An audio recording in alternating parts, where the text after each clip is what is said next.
Ever wanted to create stunning visuals but didn't know where to start? You're in the right place. Let's jump into the basics of graphic design. First things first, you need some tools.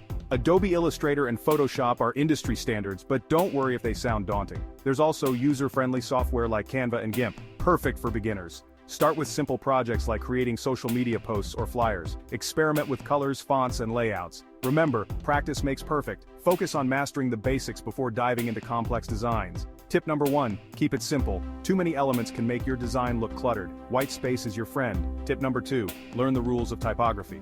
Fonts can make or break your design. Stick to 2 or 3 complementary fonts per project. And here's a pro tip. Use color theory to your advantage. Understanding how colors work together can make your designs pop. Finally, get inspired by other designers. Follow design blogs, join online communities, and never stop learning. The design world is ever evolving, and so should you. So, grab your tools and start creating. The world of graphic design is waiting for you. Happy designing.